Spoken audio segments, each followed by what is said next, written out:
नमस्कार। मैं हूं अंजू पंकज। बहुत बहुत स्वागत है आप सबका। दिल्ली के सीएम अरविंद केजरीवाल शराब घोटाले के आरोपों के सिलसिले में खुद तो तिहाड़ जेल में बंद है। 21 मार्च से वो तिहाड़ जेल में है। हालांकि बीच में कुछ दिन के लिए वो ईडी की कस्टडी में थे। 21-22 दिन की अंतरिम जमानत पर चुनाव प्रचार के लिए वो बाहर आए थे, लेकिन कुल मिलाकर 4-4.5 महीने से तिहाड़ जेल में बंद है। और इस दौरान सबसे ज्यादा जिस मुद्दे पर चर्चा हुई है, उनकी पार्टी के मंत्री, प्रवक्ता, नेता जिस मुद्दे पर लगातार मीडिया में बोलते रहे हैं, वो उनकी सेहत से जुड़ा मुद्दा है। अरविंद केजरीवाल की सेहत खराब है, उनका शुगर लेवल गिर रहा है, उनका वजन गिर रहा है। बीजेपी तिहाड़ जेल में उनको मारना चाहती है, वो कोमा में जा सकते हैं, उनको कैंसर हो सकता है, उनकी दोनों किडनियां फेल हो सकती हैं और उनको ब्रेन स्ट्रोक हो सकता है। ये सारी बातें आम आदमी पार्टी के नेताओं की तरफ से लगातार कही गई। और पिछले हफ्ते भी आम आदमी पार्टी के राज्यसभा सांसद संजय सिंह हो या फिर मंत्री आतिशी मार्लेना हो, इन्होंने एक बार फिर अरविंद केजरीवाल की सेहत को लेकर नए सिरे से आरोप लगाए। ये आरोप लगाए गए कि उनका वजन तो तिहाड़ जेल में जाने से पहले 70 किलो था, लेकिन अब 8.5 किलो वजन उनका कम हो गया है। उनको ठीक तरह से ट्रीटमेंट नहीं दी जा रही है, इंसुलिन नहीं दिया जा रहा है, सोते हुए उनका शुगर लेवल गिर जाता है, ऐसे में वो कोमा में जा सकते हैं, ब्रेन स्ट्रोक हो सकता है। ये तमाम आरोप पिछले हफ्ते आम आदमी पार्टी के नेताओं की तरफ से बाकायदा प्रेस कॉन्फ्रेंस बुला बुलाकर लगाए गए। और फिर इसके बाद एक बार फिर से तिहाड़ जेल प्रशासन को अपनी सफाई देनी पड़ी। उन्होंने फिर से एक स्टेटमेंट जारी करके ये बताया कि अरविंद केजरीवाल जब तिहाड़ जेल में आए थे तो उनका वजन कभी भी 70 किलो नहीं था, उनका वजन 65 किलो था और अब उनका वजन जो है वो करीब करीब 2 किलोग्राम कम हुआ है।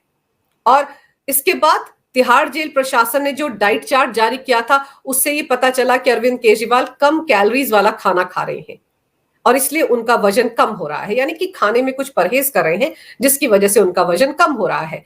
इसी को लेकर दिल्ली के उपराज्यपाल वीके सक्सेना ने दिल्ली के मुख्य सचिव को एक चिट्ठी लिखी और अब उस चिट्ठी पर बवाल मच गया है। और इसको लेकर दिल्ली के एलजी की तरफ से मुख्य सचिव को एक पत्र लिखा गया है, जिसमें 6 जून से 13 जुलाई के बीच केजरीवाल की डाइट और इंसुलिन से संबंधित गंभीर स्वास्थ्य चेतावनियों का जिक्र है। एलजी कार्यालय ने आरोप लगाया है कि अरविंद केजरीवाल जानबूझकर कम कैलोरी वाली डाइट ले रहे हैं और तय मानकों से कम आहार ले रहे हैं, जिससे कि उनका वजन कम हो रहा है। ये बातें इस चिट्ठी में लिखी गई हैं और इस चिट्ठी में ये बातें लिखने के पीछे की सबसे बड़ी वजह तो वो रिपोर्ट है जो एलजी मुख्यालय को भेजी गई है तिहाड़ जेल की तरफ से। और इस रिपोर्ट से ये पता चलता है कि आम आदमी पार्टी के चीफ यानी कि अरविंद केजरीवाल जानबूझकर लो कैलोरी डाइट का सेवन कर रहे हैं। वो डॉक्टरों द्वारा दिए गए डाइट चार्ट को फॉलो नहीं कर रहे हैं। रिपोर्ट में लिखा गया है कि अरविंद केजरीवाल की मेडिकल हिस्ट्री के मुताबिक उन्हें टाइप 2 डायबिटीज मेलिटस है, तो लो कैलोरी डाइट लेने के कारण उनके वजन में उल्लेखनीय कमी आ रही है, जिसमें स्वास्थ्य संबंधी चिंताएं पैदा हो रही हैं। यानी कि एलजी ने अरविंद केजरीवाल के घटते वजन को लेकर और लो कैलोरी डाइट को लेकर चिंता जताई है। यही बातें तो उन्होंने लिखी है। और तिहाड़ जेल की जो रिपोर्ट आई है वो भी यही कहती है कि अरविंद केजरीवाल वो खाना नहीं खा रहे हैं जो डॉक्टरों ने उनको प्रिस्क्राइब किया है। डॉक्टरों की तरफ से तय की गई डाइट का पालन वो नहीं कर रहे हैं, इसीलिए वजन कम हो रहा है और उनका वजन गिर रहा है। इसी को मुद्दा बना रही है आम आदमी पार्टी। और फिर आगे जो रिपोर्ट आई है उसमें कहा गया है कि अरविंद केजरीवाल के इंसुलिन डोज और ब्लड शुगर की मॉनिटरिंग में कुछ तथ्य भी सामने आए हैं, जिसके बारे में तिहाड़ जेल द्वारा दिल्ली एलजी को भेजी गई रिपोर्ट में जिक्र किया गया है। इसमें खासतौर से 7 जुलाई की एक महत्वपूर्ण घटना के बारे में भी कहा गया है, जब केजरीवाल ने कथित तौर पर रात के खाने से पहले इंसुलिन की डोज लेने से इनकार कर दिया था। अब अगर अरविंद केजरीवाल खुद इंसुलिन नहीं ले रहे हैं और मना कर दे रहे हैं, डॉक्टर कह रहा है कि उनको डोज देनी है इंसुलिन की, तो इसमें फिर गलती किसकी है? अरविंद केजरीवाल क्या खुद अपनी सेहत के साथ खिलवाड़ नहीं कर रहे हैं? अगर 7 जुलाई को उनको खाने से पहले इंसुलिन की एक डोज दी जानी थी और उन्होंने लेने से इनकार कर दिया, तो रिस्पॉन्सिबिलिटी किसकी है? और फिर यह भी कहा गया है इस रिपोर्ट में कि दिल्ली के मुख्यमंत्री द्वारा बरती जा रही इस तरह की अनियमितताओं के चलते ही उनके सामने हेल्थ इश्यू खड़े हो रहे हैं, जो उनकी सेहत को लेकर एक बहुत बड़ा खतरा है। अब समझने वाली बात यह है कि ये रिपोर्ट जो है ये कायदे से तैयार तो तिहाड़ जेल प्रशासन ने की है। आगे इस चिट्ठी में इन सब बातों का जिक्र करके उपराज्यपाल ने जेल अधिकारियों को यह सुनिश्चित करने का आदेश दिया है कि केजरीवाल अपने निर्धारित डाइट और इंसुलिन की डोज का सख्ती से पालन करें। साथ ही उन्होंने किसी भी संभावित मेडिकल इमरजेंसी या कानूनी अड़चन से बचने के लिए blood sugar level monitoring protocol की आवश्यकता पर स्पष्ट जोर दिया है। इस निर्देश को उपराज्यपाल की मंजूरी मिल गई है और आगे की निगरानी के लिए दिल्ली सरकार के गृह मंत्री को सूचित कर दिया गया है। और फिर एलजी कार्यालय ने दिल्ली के मुख्य सचिव को लिखी गई चिट्ठी में कहा है कि इसमें उच्च स्तरीय अधिकारियों की भागीदारी स्थिति की गंभीर प्रकृति का संकेत देती है। अरविंद केजरीवाल के स्वास्थ्य की सुरक्षा सुनिश्चित करने के लिए उनके द्वारा लिए जा रहे आहार और इंसुलिन डोज की तत्काल और लगातार निगरानी की जरूरत है। गौर करने वाली बात यह कि आम आदमी पार्टी के सांसद संजय सिंह ने ही तो यह दावा किया था कि अरविंद केजरीवाल का वजन 8.5 किलो कम हो रहा है, तो भाई उसके बाद तिहाड़ जेल प्रशासन को तो रिएक्ट करना था। उन्होंने रिएक्ट करके ये बताया था कि अरविंद केजरीवाल की दरअसल डाइट में कोई दिक्कत नहीं है, लेकिन अरविंद केजरीवाल खुद ही लो कैलोरी डाइट ले रहे हैं और खुद ही इंसुलिन लेने से भी इनकार कर दे रहे हैं। तो इन तथ्यों पर बात होनी चाहिए, लेकिन एलजी ने ये जो चिट्ठी लिखी मुख्य सचिव को, इसके बाद तो बवाल मच गया। आम आदमी पार्टी के राज्यसभा सांसद संजय सिंह एक बार फिर मैदान में आ गए और फिर से उन्होंने एक ट्वीट किया। देखिए उस ट्वीट में वो क्या लिखते हैं। ये क्या मजाक कर रहे हैं एलजी साहब? क्या कोई आदमी खुद की रात में शुगर कम करेगा, जो कि बहुत खतरनाक है। एलजी साहब, बीमारी के बारे में पता नहीं है तो आपको ऐसी लेटर नहीं लिखनी चाहिए। ईश्वर ना करे कभी आपके साथ ऐसा समय आए। ये बातें लिख रहे हैं एलजी साहब को कौन? वो संजय सिंह, जो लगातार अरविंद केजरीवाल की बीमारी को लेकर एक डॉक्टर बनकर रोज तबसरा करते हैं, रोज प्रेस कॉन्फ्रेंस करते हैं। कभी कहते हैं कि अरविंद केजरीवाल नींद में ही कोमा में जा सकते हैं, कभी कहते हैं उनको ब्रेन स्ट्रोक हो सकता है। तो क्या वो खुद भी कोई डॉक्टर है? अगर वो खुद डॉक्टर नहीं है और तिहाड़ जेल के अंदर भी मौजूद नहीं है, तो फिर वो बाहर बैठकर अरविंद केजरीवाल के बारे में इस तरह की अनाप शनाप बातें कैसे बोल सकते हैं? आपके जो नियर एंड डियर वन होते हैं, परिवार के लोग होते हैं, दोस्त होते हैं, रिश्तेदार होते हैं, उनमें से भी किसी को ऐसी खतरनाक बीमारी ना हो, ये सोचने से भी आप डरते हैं। लेकिन आम आदमी पार्टी के नेताओं का इतिहास खंगाल कर देखिए, जब उनके पास अरविंद केजरीवाल के बचाव में कोई मुद्दा नहीं होता है, तो वो हमेशा अरविंद केजरीवाल की बीमारी का पिटारा खोलकर बैठ जाते हैं, आरोप लगाने लगते हैं कि अरविंद केजरीवाल को पता नहीं कौन सी गंभीर बीमारी हो जाएगी। याद कीजिए, जब 21-22 दिन के लिए अरविंद केजरीवाल अंतरिम जमानत पर बाहर आए थे चुनाव प्रचार के लिए, और जब उनको 2 जून को तिहाड़ जेल में सरेंडर करना था, उससे ठीक एक हफ्ते पहले आतिशी मारलेना ने प्रेस कॉन्फ्रेंस करके कहा था कि अरविंद केजरीवाल का वजन 7 किलो कम हो गया है। 70 किलो वजन हुआ करता था जब वो तिहाड़ जेल में गए थे, और इतनी तेजी से अगर किसी का वजन गिरता है तो इसका मतलब है कीटोन लेवल बढ़ गया है, दोनों किडनियां फेल हो सकती हैं, अरविंद केजरीवाल को कैंसर भी हो सकता है। ये सारी बातें कौन कह रहा था? बीजेपी वाले नहीं कह रहे थे, एलजी नहीं कह रहे थे, अरविंद केजरीवाल की पार्टी के नेता कह रहे थे। और आज संजय सिंह जब अरविंद केजरीवाल की सेहत को लेकर एलजी चिट्ठी लिख रहे हैं, कंसर्न जता रहे हैं, चिंता जता रहे हैं, तो संजय सिंह लिखते हैं ट्वीट करके कि भगवान ना करे कि कभी आपके साथ ऐसा हो जाए। अरे भगवान ना करे ये बातें अरविंद केजरीवाल के साथ भी हो, अरविंद केजरीवाल को भी ये बीमारियां कभी ना हो। लेकिन आम आदमी पार्टी वाले तो अरविंद केजरीवाल की सेहत को लेकर ऐसे उनके पीछे पड़ गए हैं कि हर रोज एक नई बीमारी गिना देते हैं।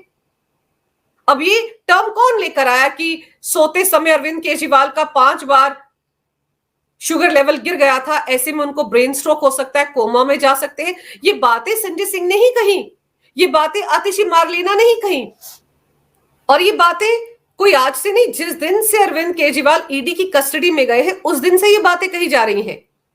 अगर अरविंद केजरीवाल की सेहत को लेकर आम आदमी पार्टी के नेता इतने ज्यादा चिंतित हैं, तो जब वो 21-22 दिन की अंतरिम जमानत पर बाहर आए थे, तो सबसे पहले उनका मेडिकल चेकअप करवाया जाना चाहिए था पूरा। पूरा बॉडी चेकअप होना चाहिए था, लेकिन तब वो रैलियों में जुट गए और सरेंडर से एक हफ्ते पहले इस तरह की बातें फैलाई गई। उनके स्वास्थ्य को लेकर बीजेपी पर आरोप लगाए गए कि उनको तिहाड़ जेल में बीजेपी मारना चाहती है। अरे कौन मारना चाहेगा अरविंद केजरीवाल जैसे सबसे पढ़े लिखे सीएम को? एक ऐसे सीएम जिनको जब ईडी ने गिरफ्तार किया था तो दुनिया भर में शोर मच गया था। जर्मनी अलग परेशान था, यूएन अलग परेशान था, अमेरिका अलग परेशान था। मैगसेसे अवार्ड जिन्होंने अरविंद केजरीवाल को दिया है वो अलग से परेशान थे। तो जिस शख्स को लेकर पूरी दुनिया का इकोसिस्टम परेशान हो जाए, उसको लेकर क्या बीजेपी या केंद्र सरकार कोई ऐसा घिनौना काम कर सकती है? अरविंद केजरीवाल तो देश के लिए एक एसेट है, तो उनके स्वास्थ्य के साथ खिलवाड़ कर कौन रहा है? वो लोग जो तिहाड़ जेल से बाहर बैठकर उनकी अपनी पार्टी के नेता जो हर रोज एक नई बीमारी गिना देते हैं अरविंद केजरीवाल को लेकर। कई बार तो ऐसा लगता है कि ये लोग रोज बोल बोलकर कोई ना कोई गंभीर बीमारी अरविंद केजरीवाल को लगा देंगे। हमारे शास्त्रों में कहा जाता है ना कि 24 घंटे में से किसी ना किसी वक्त मां सरस्वती जीवा पर वास करती है और आदमी की कही गई बात सच हो सकती है, इसलिए कभी भी किसी के बारे में बुरी बातें नहीं बोलनी चाहिए। ना जाने कब कौन सी बात सच हो जाए। लेकिन ये आम आदमी पार्टी वाले हर रोज अरविंद केजरीवाल के स्वास्थ्य को लेकर, बीमारियों को लेकर जिस तरह की भविष्यवाणियां करते हैं, उससे तो डर लगता है। कई बार तो शक पैदा होता है कि यही लोग उनको कोई ना कोई गंभीर बीमारी लगाना चाहते हैं, ये उनकी मंशा है, इसीलिए ऐसी बातें करते हैं।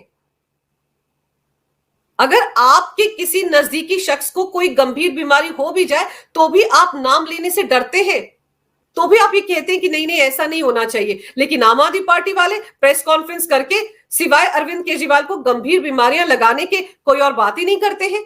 और ऐसा वो क्यों करते हैं? ऐसा वो तब करते हैं जब कोई ना कोई बड़ा फैसला अरविंद केजरीवाल के मामले में किसी ना किसी अदालत से आने वाला होता है। अब आप देखिए, 2 दिन बाद दिल्ली हाईकोर्ट में अरविंद केजरीवाल के सीबीआई से जुड़े मामले में फैसला आना है।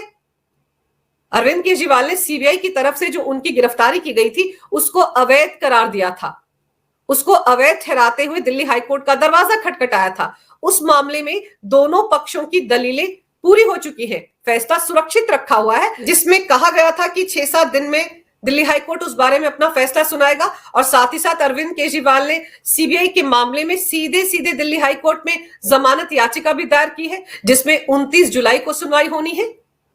तो जब अरविंद केजरीवाल चौतरफा फंस रहे हैं, ईडी और सीबीआई के पास पुख्ता सबूत है, कि सबको नजर आ रहा है।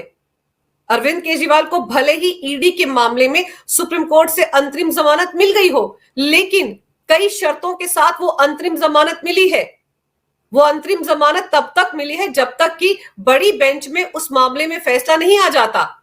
और जो शर्तें लगाई गई हैं सुप्रीम कोर्ट की तरफ से, उनमें साफ कहा गया है कि अरविंद केजरीवाल बाहर जाकर सीएम के नाते कोई भी काम नहीं करेंगे, सीएम के कार्यालय भी नहीं जाएंगे, किसी फाइल पर दस्तखत नहीं करेंगे। अगर कोई फैसला लेना भी होगा तो एलजी से पूछेंगे। यानी कि अरविंद केजरीवाल तिहाड़ जेल के अंदर रहकर भले ही दावा करें कि वो दिल्ली के सीएम है, लेकिन अगर वो बाहर आते हैं तो वो सीएम बनकर बाहर नहीं आएंगे, एक आम आदमी होंगे। और ऐसे सीएम होंगे जो 45 करोड़ के शीश महल में तो रहेगा, लेकिन दिल्ली की जनता की सेवा बतौर सीएम नहीं कर सकता।